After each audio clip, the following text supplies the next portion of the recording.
Today, we're diving into a really powerful academic paper by Carolyn M. Bates. She offers a psychocultural analysis of a tragedy that feels uniquely American, the mass school shooting.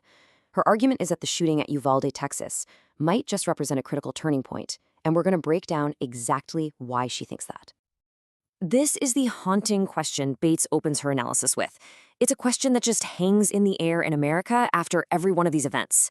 Will this tragedy, this time, finally be the tipping point for some kind of real change? It's a question that's just loaded with both a desperate hope and a familiar dread.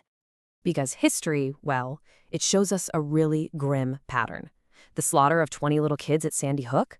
That wasn't the tipping point. The murder of 17 people at Parkland, which launched this huge youth movement? That wasn't it either. The author argues that up until now, no single tragedy has been horrific enough to forge a collective will for change. And that brings us right to the heart of her analysis. What could possibly make Uvalde different? To answer that question, Bates zooms in on what happened in Uvalde, Texas. She suggests that something fundamental didn't just go wrong on that day, it actually broke. Not just the police response, but the very story America tells about itself. And that story is what she calls the American heroic myth. This is a deeply, deeply ingrained ideal built on these patriarchal symbols of rugged individualism. Think about it, the lone cowboy, the lone lawman. It's a version of heroic masculinity that promises above all else to protect and serve. So as the tragedy was unfolding, what did officials do?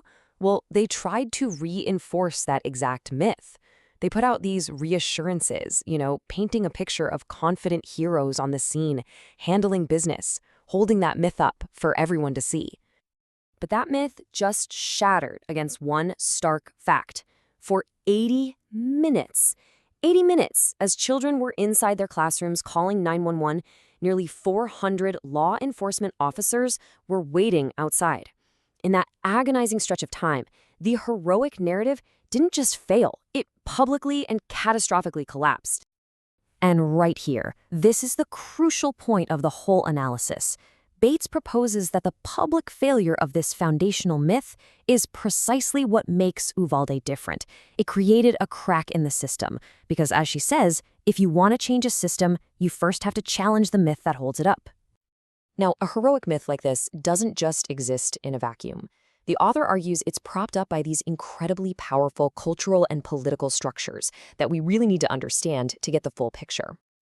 A key part of that structure is the National Rifle Association. Bates points to what's called an enantiodromic shift. It's a psychological term for when something basically morphs into its polar opposite. The NRA started out as a club for sportsmanship and gun safety, but by the 1970s, it had transformed into a political powerhouse, a lobbying juggernaut dedicated to enforcing allegiance and controlling the entire narrative around guns. To understand the political gridlock, Bates uses a Jungian term, the cultural complex.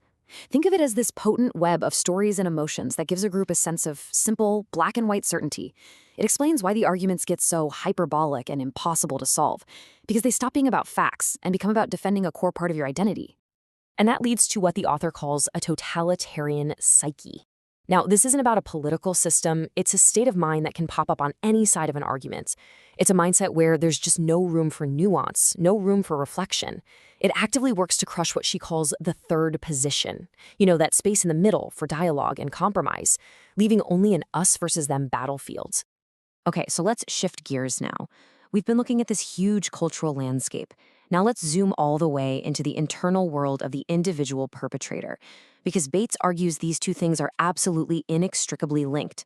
The psychology of the shooter doesn't just come from nowhere, it's a twisted reflection of the culture that surrounds them. And that same culture provides this whole set of powerful, distorted archetypes. You've got the lone wolf, the misunderstood hero, the tactical cowboy. These symbols, she argues, create a kind of cultural background noise, a potential script for alienated young men to act out their rage. So what is really going on in the mind of a school shooter? This paper pushes us past the simple labels, just calling them a sociopath. It asks us to consider a much more complex and, frankly, more disturbing possibility.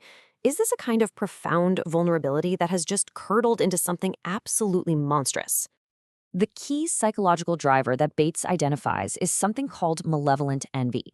This isn't just, I want your new car. It is so much more destructive. It's a defense mechanism that comes from this place of deep despair, where a person is so tormented by their own lack of potential or connection that they feel this murderous need to obliterate that potential in others, especially in children, who are the ultimate symbol of pure possibility. And this, right here, is the core connection. The individual's twisted psychology isn't separate from the culture. Bates argues that the shooter's distorted actions are a symptom of the distortions in the world around them. The micro is a reflection of the macro. So this brings us all the way back to where we started.